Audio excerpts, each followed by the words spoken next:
Shalom, kebenaran hari ini 19 November 2022 dengan tema Mengobarkan Gairah Kesucian.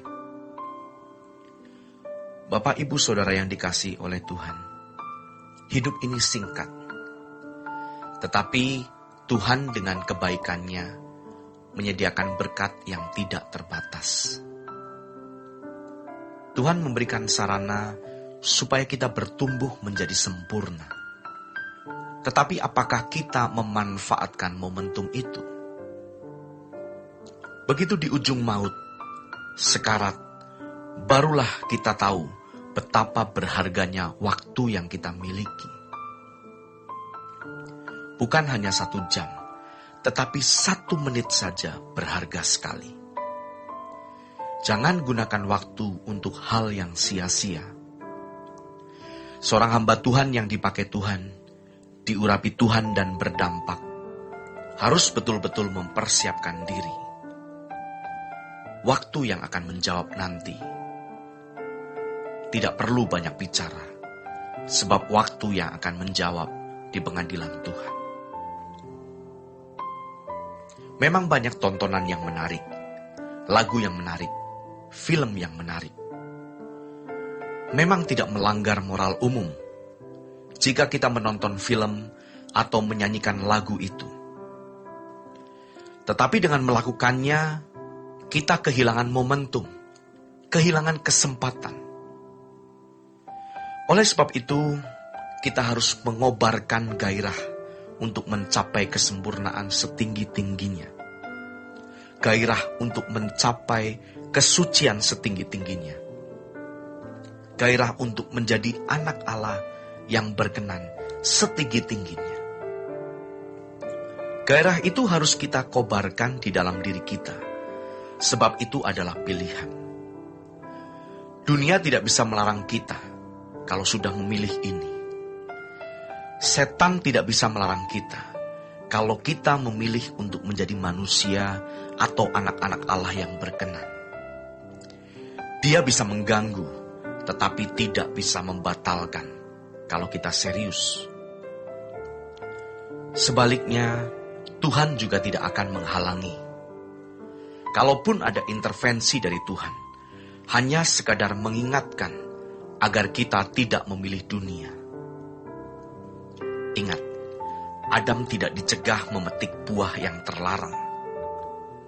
Tentu Allah sudah memberi peringatan, tetapi ia tidak mencegah Adam. Maka, jika kita berada di depan layar monitor, searching mau lihat apa saja, Allah tidak mencegah. Itu keputusan dan pilihan kita. Maka kita seharusnya bisa mengobarkan gairah untuk mencapai tingkat setinggi-tingginya dalam kesucian, berkenan seharum-harumnya di hadapan Tuhan, menjadi simfoni yang indah. Mulut ini bisa kita cegah untuk mengucapkan hal yang tidak patut, atau kita biarkan mengucapkan. Itu pilihan kita. Jadi saudaraku yang terkasih, kita bisa mengobarkan gairah kita. Tetapi jangan kobarkan untuk yang lain. Mengingini barang, atau kita membakar gairah seks libido. Pikirannya ke seks, tontonan film-film yang tidak patut, membayangkan hal-hal yang tidak senonoh.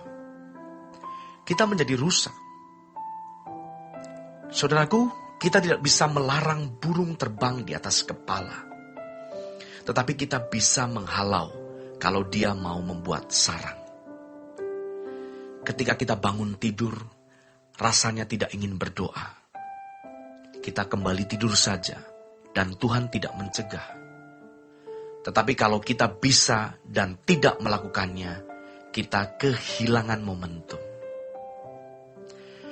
Oleh sebab itu ada langkah yang harus kita lakukan. Jangan keluar dari hadirat Tuhan. Kita harus terbiasa berdoa di hadirat Tuhan. Habis berdoa, tetap kita merasa di hadirat-Nya. Memang kalau tidak biasa maka akan meleset. kita akan tanda petik dibasahi dengan hadirat Tuhan. Kalau kita dibasahi hadirat Tuhan, kalau kita menyanyi, kita memimpin puji-pujian, berkhotbah, maka suasananya akan dalam tanda petik basah dengan hadirat Tuhan. Ketika kita mengusir setan, kita menjadi tidak takut. Baru mau berdoa, kalau memang benar ada setan, langsung bereaksi dia. Bahkan kita baru datang saja di tempat di mana ada kuasa gelap, setannya langsung bereaksi. Di mana kita berada, akan pekat dengan kabut kemuliaan Allah. Banyak orang Kristen beragama, tetapi tidak bertuhan. Apa cirinya orang yang bertuhan? Yang pertama, dia pasti punya jam doa. Bukan hanya ketika mau tidur, baru berdoa. Bukan hanya mau makan, berdoa. Dia harus punya waktu bertemu dengan Tuhan. Allah itu hidup, dan kita harus punya waktu berjumpa dengan Tuhan. Teolog bisa berjam-jam di ruang perpustakaan, tetapi jika disuruh 30 menit berdoa, tidak sanggup. Kalau kita berurusan dengan Tuhan, kita harus berdoa, bertemu Tuhan. Doa bukan hanya mau makan. Kalau kita bertuhan, kita mesti siapkan waktu untuk bertemu Tuhan. Yang kedua, kita akan mencari firman. Ketiga, kalau kita bertuhan, kita pasti akan memperhatikan setiap peristiwa hidup yang terjadi. Karena di dalam peristiwa itu, Tuhan membentuk, mengubah kita. Yang keempat, kalau kita bertuhan dengan benar, kita akan berusaha untuk tidak bersalah. Itu prosesnya berat. 5. Kalau kita bertuhan, kita pasti melakukan pekerjaan Tuhan. Kalau hanya beragama, cukup ke gereja seminggu sekali. Tetapi kalau kita bertuhan, kita pasti akan mencari kelompok persekutuan. Mencari wadah untuk bersekutu dengan saudara-saudara seiman.